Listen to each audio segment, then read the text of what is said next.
கிறிஸ்துவிலே மிகவும் பிரியமானவர்களே, 28/12/2025 உங்களை சந்திப்பதிலே மகிழ்ச்சி அடைகிறேன். வாருங்கள், ஒரு நிமிடம் நாம் ஜெபிப்போம்.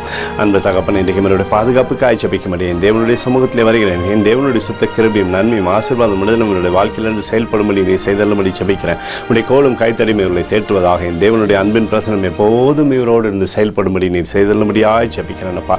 செல்லக்கூடிய இடத்துல செய்யக்கூடிய காரியங்கள் எல்லாம் வெற்றி தருவீராக. இயேசு கிறிஸ்து சிந்தின பரிசுத்த ரத்தத்தை இவர் மீதும் ஒரு குடும்பத்தின் மீதும் செய்கிற சகல காரியத்தின் மீது பூசுகிறேன். ஆகவே இந்த நாள் முழுவதும் மகிமையின் ஆசீர்வாதம் இவரோடு இருக்கட்டும். சங்கீதம் 23:1 கர்த்தரின் மேய்ப்பராய் இருக்கிறார் என்று சொல்லி எழுதப்பட்டிருக்கூடிய வார்த்தையின்படி அப்பா, நீரே இவரை சகலவிதமான ஆசீர்வாதத்தினாலும் நிரப்பி வழிநடத்தி என் தேவனே இவருடைய பேரை பெருமைப்படுத்துவதற்காக நன்றி செலுத்துகிறேன். இயேசுவின் நாமத்திலே ஒப்புக்கொண்டு ஜெபிக்கிறேன் நல்ல பிதாவே, ஆமென்.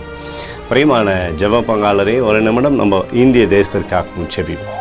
அன்பு தகப்பனே, 28/12/2025 இந்திய தேசத்திற்காக ஜெபிக்கும்படியாய் உம்முடைய சமூகத்தில் வருகிறேனப்பா. தேசத்தை உம்முடைய நன்மையினாலே நீர் திருப்தியாக்குவீராக. உம்முடைய கோலும் கைத்தடியும் தேசத்தை தேற்றட்டும். என் தேவனுடைய சமாதானம் தேசத்தின் மீது இருந்து செயல்படும்படி நீர் செய்தலும்படியாய் ஜெபிக்கிறபடி கிருபைக்குள்ளாய் தேசத்தை நிரப்புவீராக. உம்முடைய அன்பின் அபிஷேகம் தேசத்தில் இருக்கட்டும் அப்பா. எங்களுக்காக அடித்து நொறுக்கப்பட்டு கூடிய இயேசு கிறிஸ்துவும் அவர் சிந்தனை வெளியேறப்பட்ட ரத்தத்தை வைத்து ஒப்புக் கொடுக்கும். அத்தோடு இந்திய தேசத்தில் எழுப்புதலை தரும்படியாய் ஜெபிக்கிறேன். எழுப்புதலை தருவீராக, எழுப்புதலை தருவீராக, எழுப்புதலை தருவீராக. எழுப்புதலை நீங்கள் கண்கள் பார்க்கும்படி நீர் ஆசீர்வதிக்கும்படி ஜெபிக்கிறேன். நேற்றும் இன்றும் என்று மாறாதவராய் இயேசுவின் நாமத்திலே ஒப்புக்கொண்டு ஜெபிக்கிறேன் நல்ல பிதாவே, ஆமென். பிரியமான ஜெப பங்காளரே, ஆண்டவர் நம்மளுடைய ஜெபத்தை கேட்டிருக்கிறார். இந்த நாள் முழுவதும் கர்த்தராகிய இயேசு கிறிஸ்துக்குள் நீங்கள் வளரும்படி உங்களை வாழ்த்தி ஆசீர்வதிக்கிறேன். ஆமென்.